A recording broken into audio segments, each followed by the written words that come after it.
The gunshots echo across the farmland. At first, some think they're firecrackers. The idea doesn't really make sense, though, because why would anyone be doing that so early on a Sunday morning? Humans are weird, though, right? They do strange things. Terrible things, sometimes. Soon, the popping sounds are joined by screams. Not of joy or excitement, but unabated terror. This is True Crime South Africa.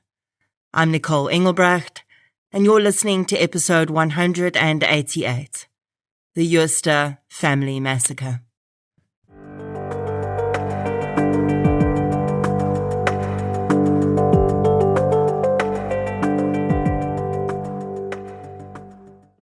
This episode is sponsored by the brand new release movie, Sharp Corner.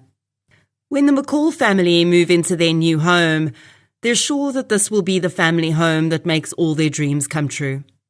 But those dreams quickly turn into nightmares when a tricky section of road right in front of their house starts to claim lives in tragic car accidents.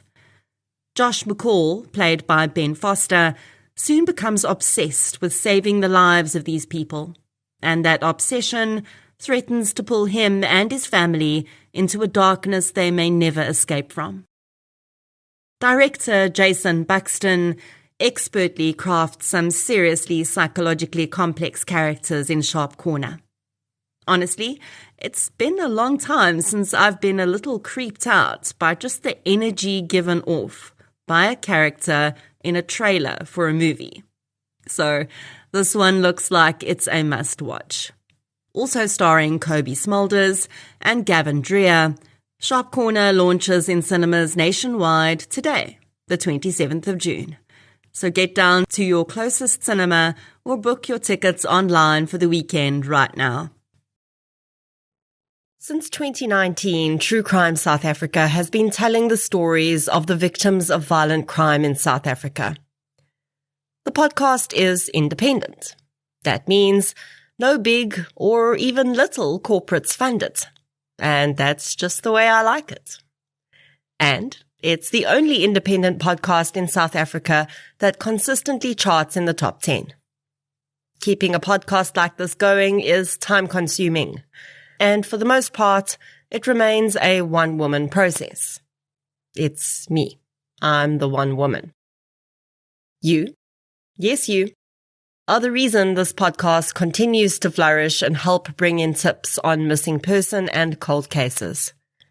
If you'd like to help keep the show running, please consider supporting our sponsors, signing up to Patreon or PayPal, follow the show on the socials, as the kids say, and share it with your fellow partners in crime. You can find our social links and learn more about our sponsors at True Crime South Africa/donate. Shout out to this week's Patreon and PayPal superstars. A huge thank you goes out to Pakama Mugole, Beverly Wood, Tanya Kors, and Lee Anan for your support on Patreon. Thank you so much, everyone. Your support really does make a huge difference. Patreon supporters get one additional exclusive episode a month, a shout-out on the pod, and other exclusive content, including Q&As with me as and when it's available. It's a minimum of $1 a month. I think you should do it. Please. And thank you. Keba.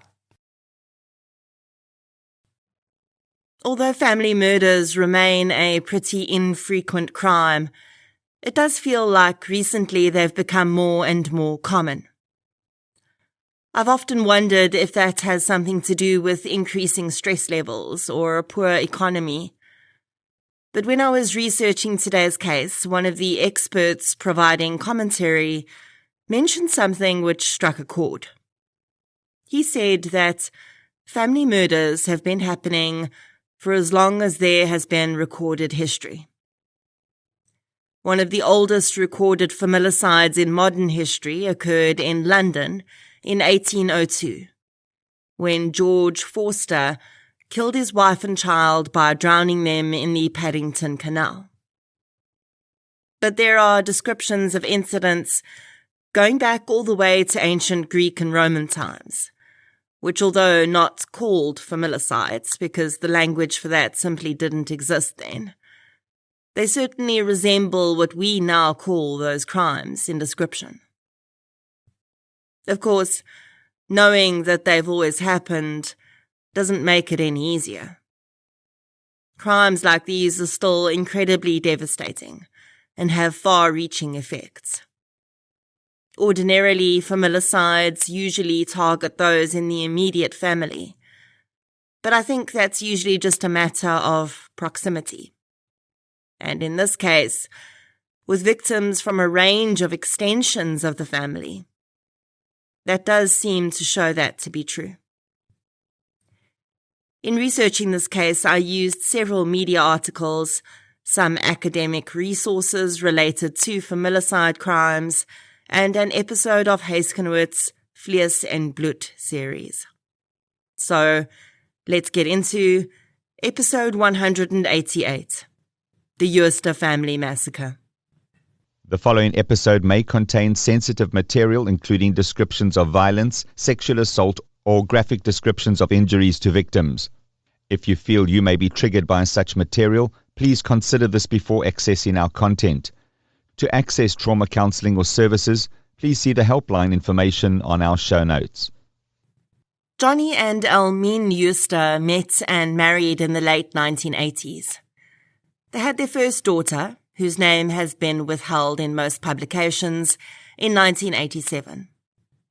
At that time, Johnny was in the South African National Defence Force, where he remained for a few years before leaving and taking up work as a security guard in a large security firm. His background in the army stood him in good stead in his new chosen career, and he received additional training through this company and was trained and qualified to work with firearms. During this time with the company, he was assigned to several different posts, depending on where he was needed. And for the most part, he seemed to shine as a hard-working individual who took his job seriously.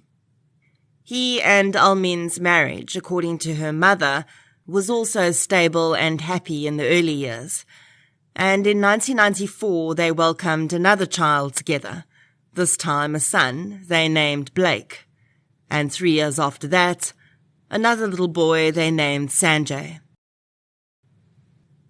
When Johnny had been working these various security posts, the Jooste family had lived on the Cape Flats. But Elmine, in particular, longed for her children to experience the life she and her siblings had had, growing up on farms at the foot of the Koa-Bokkeveld Mountains. Elmine and her siblings had come from a long line of individuals who'd worked farms in the Western Cape. Her sisters still lived on one of the farms her family had worked for years, in Prince Alfred Hamlet. In my previous life, I had a client I visited on one of the farms in Prince Alfred Hamlet. And it's literally one of those towns that if you blink for too long while driving through, you'll miss the heart of it. But a lot of the real community that happens in towns like that actually happens on the farms and between the farms. Farm owners know their neighbours, and by the same token, all the employees and residents of the farms know their neighbours too. This type of connection and community is always a wonderful feeling, but it's also very beneficial in times of need and emergency. Omuir, the farm on which Elmine's sisters lived and prior generations of her family had worked, was owned by Hutlesh van der Merwe. His family had been on the farm in various iterations over almost 11 generations. He also acknowledges how those who are employed on the farm also often come from the same families who've worked on the land for years. So when a security guard post became available on the farm in 1999, He asked Almin's sisters whether anyone in their family had the right experience for the post.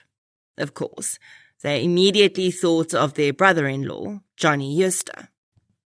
In the months that followed, Johnny, Almin, and the 3 children moved to the farm, and Johnny worked as a security guard there. Van der Merwe was always very happy with Johnny's work and liked him as a person too.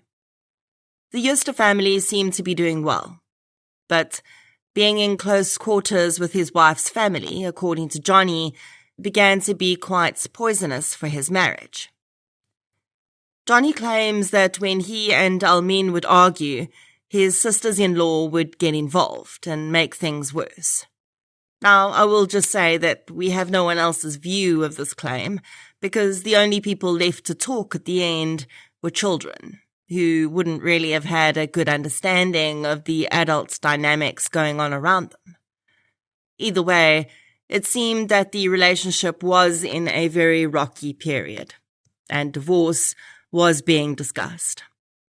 He claimed his in-laws were threatening to help Almin to take the children away from him and ensure he never saw them again. Whether this atmosphere led to the behavior that followed is really unknown, but I'm sure it had created a pressure cooker of sorts. Johnny's job as a security guard at the farm would come to an end when he was involved in an altercation with another farm worker. There's very little information about exactly what happened, but the disagreement was allegedly about drugs. None of the sources confirm whether it was Johnny or the other farm worker, or both, who were in possession of the drugs, or what drugs they were. It would later be revealed that Johnny was a cannabis user. Either way, this altercation led to Johnny pulling out his loaded gun and pointing it in the face of the farm worker. The situation eventually de-escalated, but a complaint was laid and Van der Merwe asked Johnny to leave the farm. Johnny, Almin, and the children moved back to Cape Town, and he quite quickly got a job as a security guard in town. With the family now separated from the apparently toxic environment at the farm, one would think that things would have gotten better. But there were clearly still deep rifts in the relationship, which seemed to have nothing to do with Almin's family. In February 2000, Almin's sister, Sophia, who was a pastor at a church along with her husband, Barent, invited Almin and her family to the farm for the weekend for a get-together.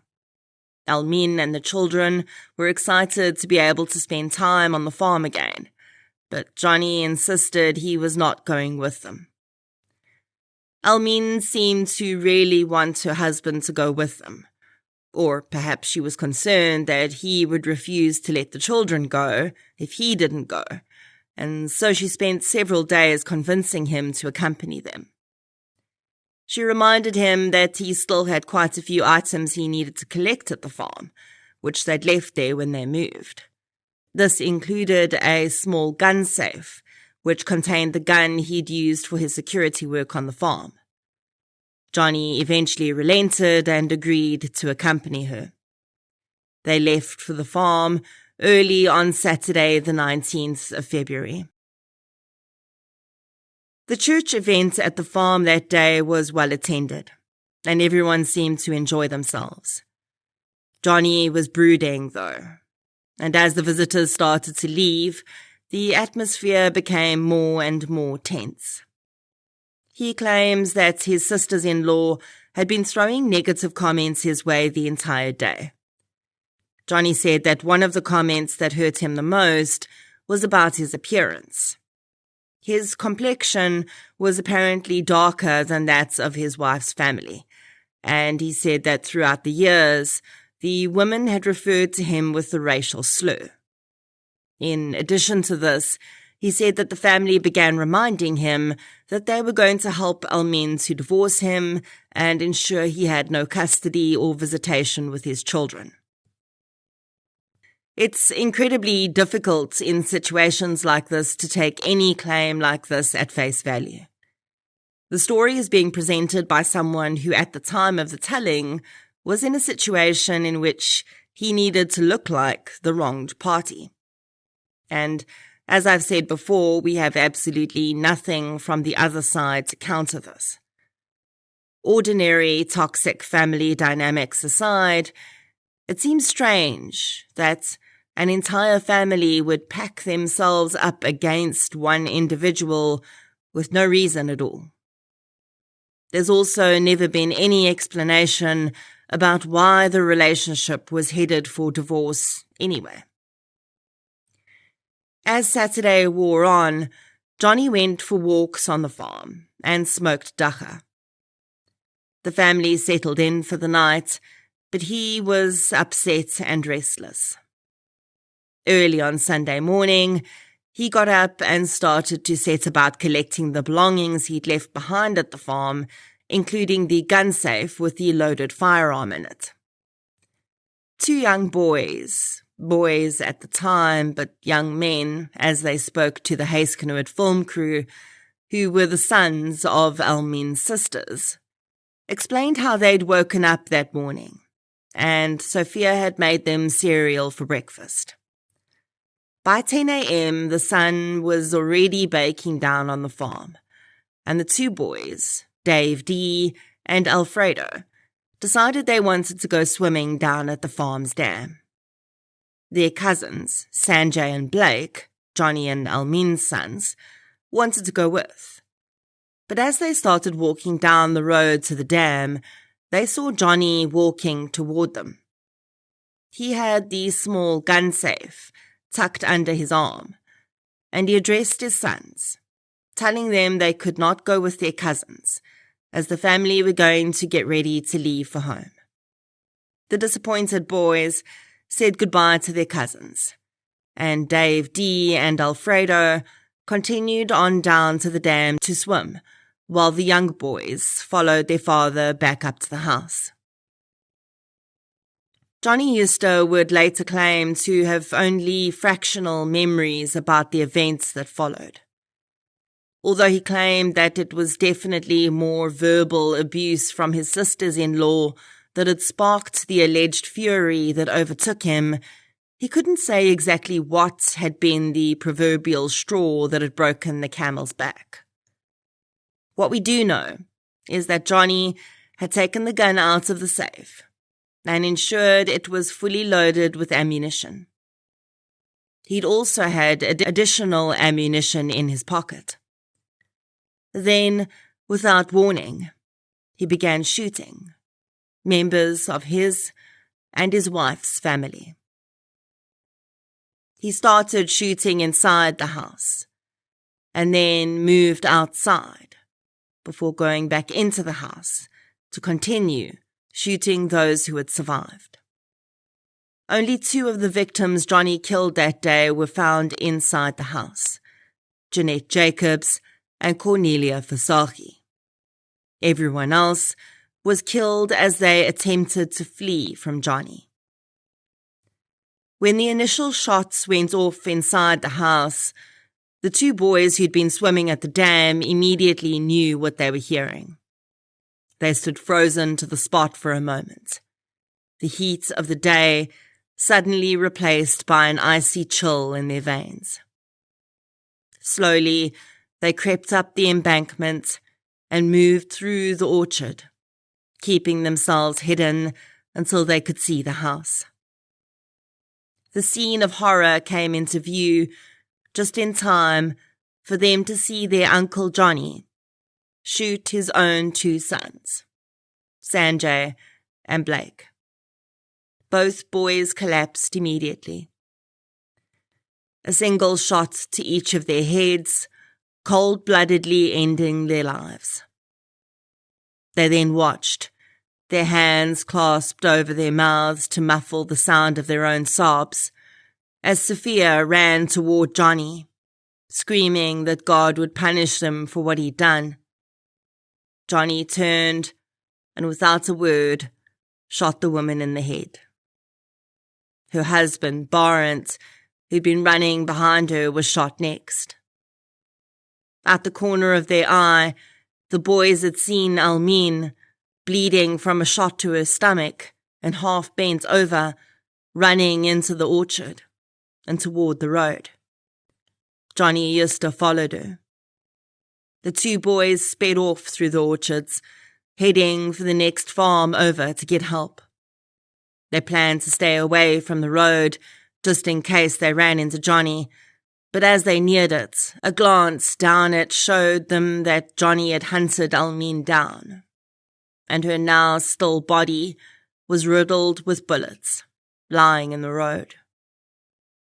They backed into the cover of the trees, tears pouring down their cheeks, and stayed focused on reaching the next farm. Although they never actually measured the distance between the two farms, it was undoubtedly many kilometers that the two boys had run that day before they finally reached safety. By the time they did, others had already alerted neighbors, and the boys were welcomed into consoling arms. The news that both their mothers had been murdered would only reach them later. After Johnny Jooste emptied his gun into his wife on that farm road, he headed for a farm worker riding a tractor nearby. He held the man at gunpoint and demanded his two-way radio. The man handed it over and then watched as Jooste fled into the mountains. Van der Merwe sprang into action the minute he received a notification about the terrifying event that had taken place on the farm. While police and ambulances raced to the scene, he got to work trying to reach Johnny Jooste on the two-way radio. He wasn't sure what he'd say to the young man, but he figured if he could just keep him talking, he could try to ensure he stayed within reach of the police. He did eventually get hold of Jooste.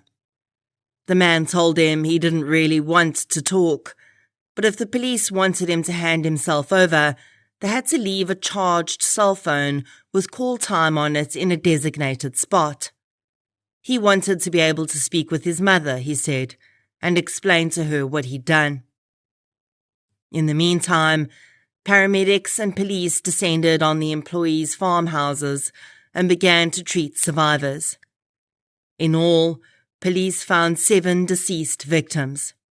They were Almin Jooste and her sons, Sanjay and Blake, Almin's sisters, Cornelia, Janetta, and Sophia, and Sophia's husband, Barent. Almin and Johnny's teenage daughter had been shot by her father, but she made a full recovery from her injuries.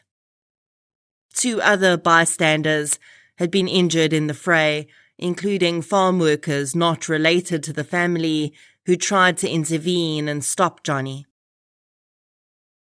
Forensic technicians spent hours at the scene, collecting evidence and photographing bullet casings, the positioning of the victims' bodies, and blood evidence. The terrible news began to spread through the community, and Almin's elderly mother would be given the horrific confirmation that she had lost 3 daughters, a son-in-law, and 2 grandchildren in the blink of an eye. It did not take very long for an enormous manhunt to be set in motion for Johnny Jooste. Residents of Prince Alfred Hamlet were warned to stay indoors until police were able to apprehend the armed and dangerous individual. Cousins Dave D. and Alfredo recalled how terrified they were that night. They were with extended family and felt certain that Johnny could come back to finish what he'd started. Everyone in the community had a fitful night's sleep, with adults taking turns to keep watch and fathers barricading their families' front doors with pieces of furniture. All the while, Johnny Jooste moved through the Koerbokkenveld mountains that he knew so well. Occasionally he would turn the radio on and tell whoever was on the other side that he could see their search efforts. By then, the army had deployed soldiers to help search. Helicopters hovered overhead, and dog units searched the ground. Jooste was essentially taunting the searchers, telling them that he could see them, but they couldn't see him. This meant that all of the searchers on the mountain that day were in grave danger. If he was watching and he was still armed, he could kill any one of them at any moment. Eventually, it was determined that the danger factor was just too high, and the search was called off for the night. In the morning, the family members Dave D. and Alfredo were staying with decided not to send them to school. The boys had wanted the comfort of familiarity and their friends to talk to. Children grieve differently from adults and can often only process small amounts of their grief at once before they must return to ordinary life to be able to move through the terrible experience they face. It can often seem strange to adults, as though the child doesn't quite comprehend what they're experiencing. But for the most part, they do. They just cannot stay submerged in grief for as long as adults can, and their grieving process works differently. But the adults insisted that it was far too dangerous, and until Johnny Jooste had been apprehended, they would not go anywhere without close supervision. This decision would prove very wise, as the rest of the day played out in Prince Alfred Hamlet and its surrounds. At the school both boys attended, Skierverbach Secondary School, that morning a man sat underneath a large bush, just on the edge of the school grounds. He watched as children, teachers, and the principal walked in and out of the school during the morning. He also watched as a few hundred meters down the road, a temporary police command center which had been set up to centralize the search for Johnny Jooste buzzed with activity. Policemen walked past the man and paid him no heed. They figured he was just another resident of the town. Later, the surviving boys would wonder whether it was really a coincidence that that particular bush on the school grounds had been chosen. They and their friends would sit there at break time almost every day. Just after 11:30 a.m., the man stood up and walked into the school. He walked past the protesting school receptionist and straight into the principal's office. R.B. Klink recognized Johnny Jooste immediately, and he shrunk back in his chair, wondering whether Jooste had come there to claim further victims. Jooste told Klink that he was there to hand himself over. He put one hand in the air and said he was going to remove his firearm from his waist. Klink watched in horror as Jooste placed the gun on his desk and slid it over to him, warning him to be careful with it because it was loaded. Klink kept one eye on Jooste and carefully pulled the gun toward him, opening the top drawer of his desk and placing the weapon inside before locking it and placing the key in his pocket. Jooste then sat down in a chair and told Klink he could phone the police to arrest him, and he should please tell them that he was no longer armed.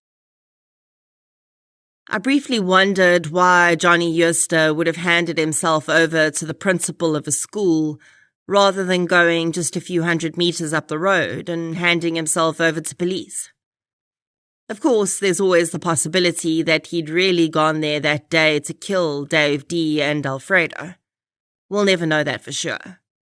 But I think what is more likely is that, although he had taken 7 lives and almost taken another 3, Johnny Jooste really didn't want to be shot by police. He wanted to live. And he knew that even one wrong move from him in handing himself over to police directly could result in them shooting him. It was self-preservation in the end. Within minutes of Clink making a call to police, officers swarmed the principal's office. Bewildered school children were locked down in classrooms, just in case things went wrong.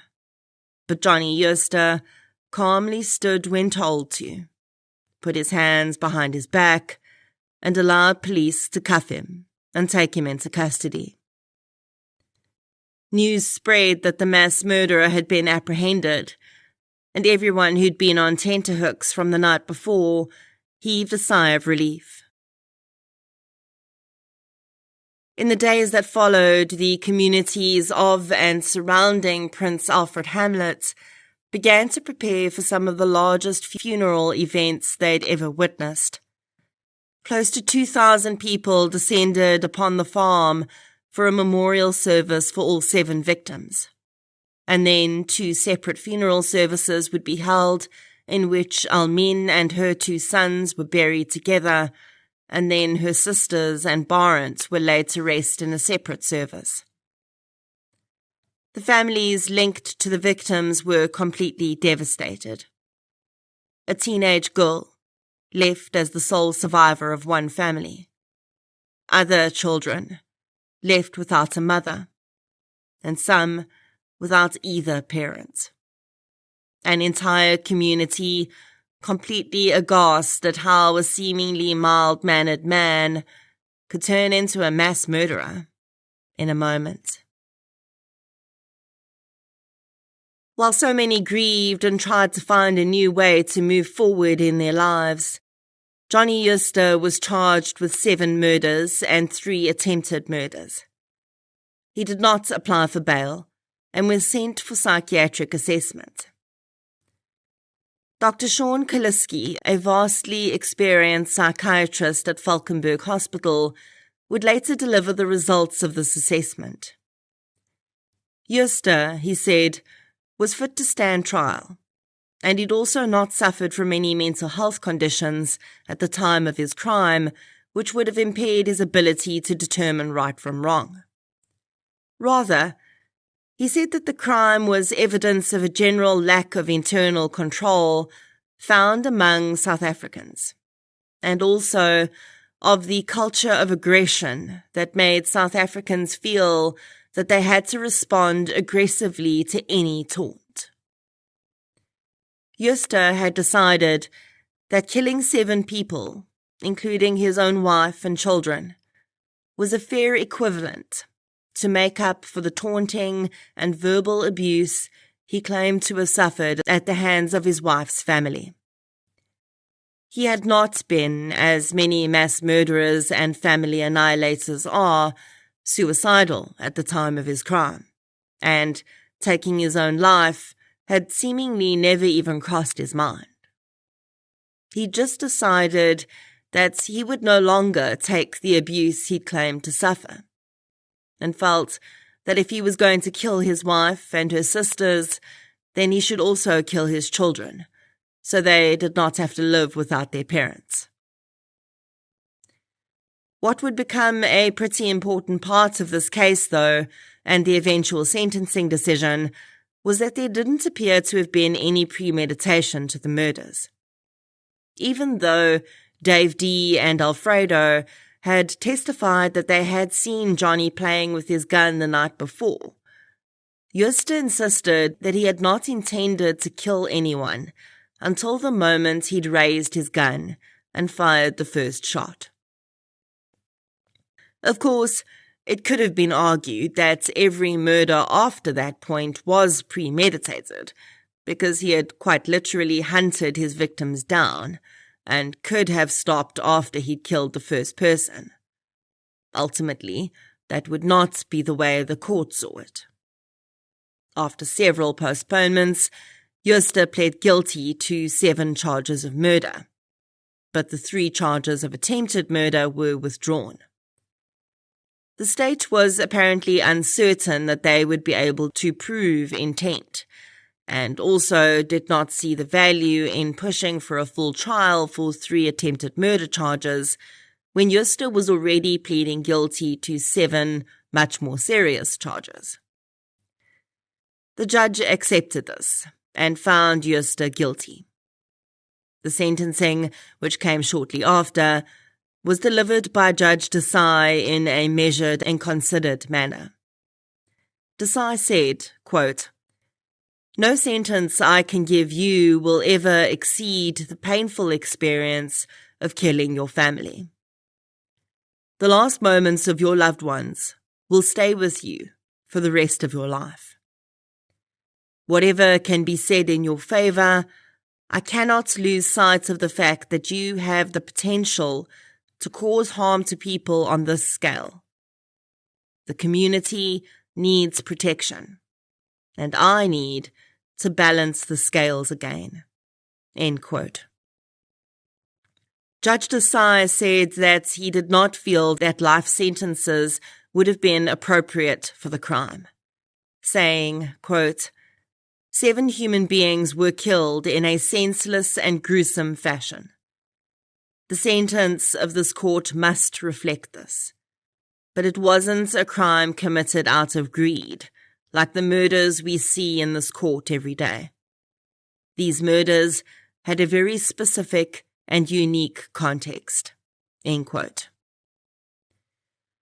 Jooste was sentenced to 7 terms of 20 years imprisonment for each of the people he killed. 17 years of each of those 20-year sentences were ordered to run concurrently, while 3 years would not. This made up an effective total of 38 years imprisonment. While the families of the victims were not happy with the sentence, they were grateful that the trial was over and they could get on with grieving their loved ones. Over the years, Dave D. and Alfredo did their best to honor the memories of their mothers. They were both raised by family, and although they said they didn't lack for love and support, the specific type of love that comes from a mother was stolen from them on the day Johnny Jooste committed his crimes. Although many of the family members said that they would have preferred life sentences for Jooste, I'm pretty sure that at that time they were probably under the impression that he would serve those 38 years in prison. Unfortunately, as we know, this is not the case, especially not with determinate sentences. Johnny Jooste became eligible for parole halfway through that sentence, at 19 years in 2019. He was not released at that first parole consideration, but he was released at the next consideration, 2 years later in 2021. Shockingly, it seems that either only some, or at least definitely not all, of the secondary victims of this crime were advised of his release, nor were they given the opportunity to participate in the parole proceedings. I say this because Dave D., the son of Cornelia Visagie, walked into a braai event one night only to find himself face to face with his mother's murderer. He had no idea that the man was even eligible for parole, never mind that he'd been released. Dave D. was dumbstruck, and then completely horrified, as he says, Johnny Jooste smiled broadly, slapped him on the shoulder, and proceeded to chat and ask him questions about his life, like absolutely nothing had happened. Dave D. turned around and walked out of the event without uttering a word to Johnny. He then phoned Alfredo and warned him not to go near the event, and delivered the terrible news that they hadn't seen coming. In all fairness, even if Johnny Jooste had been given life sentences instead of the determinate sentences, he would still have been eligible for parole in 2025 at the latest. Actually, possibly even sooner than that, because he was sentenced prior to 2004.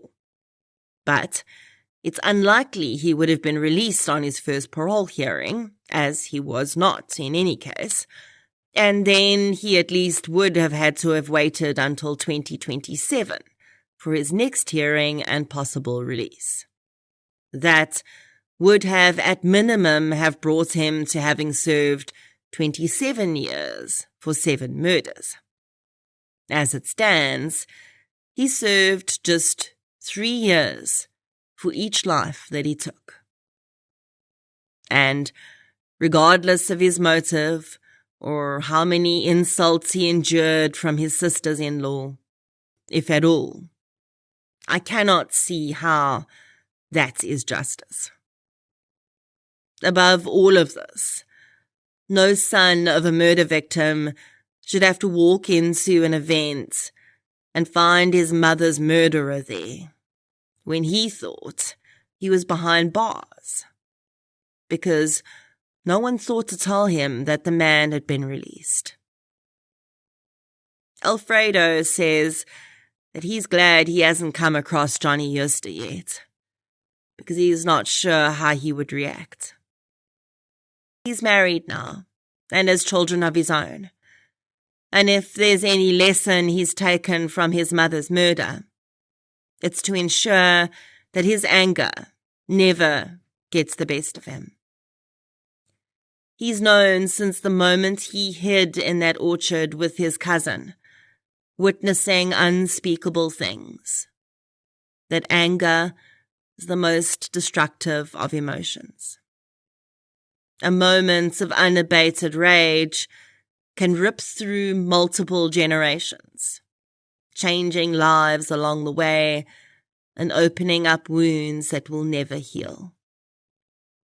And while he has forgiven Johnny Jooste for being incapable of handling his own rage all those years ago, he certainly hasn't forgotten. And he wonders whether there might be a part of him where that kind of rage might live too. Where, if he sees the man who ripped away 7 lives without so much as a thought, he too might be capable of almost anything. When I wrote my book, Sizzlers, about the mass murder of 9 men and an attempted murder of a 10th in Sea Point in 2003, I spoke about that offender's parole journey and how, despite having 9 life sentences, he too is being considered for parole. I do see considerable differences between these 2 crimes and these 2 offenders. But I, like the families of the victims, struggle with the idea that someone can take so many lives for any selfish reason, whether it's greed or retribution, and only serve such a short period in the relative scheme of things. And can someone really be rehabilitated when they show such disregard for the feelings of one of their victim's sons, to not even offer an apology, but rather to completely gloss over the fact that he's suddenly standing on the wrong side of a set of prison doors, and flippantly ask how things are been going, like you're just shooting the breeze at the bar with your buddies?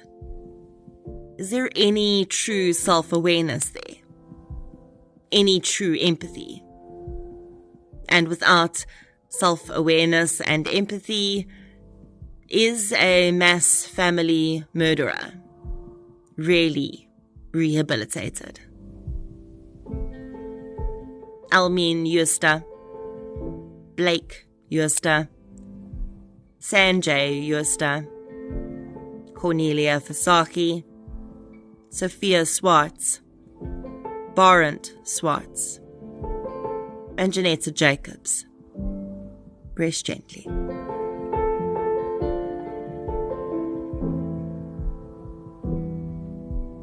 If you'd like to hear more victim-focused true crime content, please subscribe to True Crime South Africa on Spotify or the platform you're using to listen right now. If you're looking for something still related to real-life stories, but often with a more positive slant, you can check out my new podcast series, I Lived Through This. You can follow both podcasts on social media. We're on Facebook, Twitter, and Instagram. I'll be back next week with another episode. Until then, thank you for your support, and I'll chat to you soon.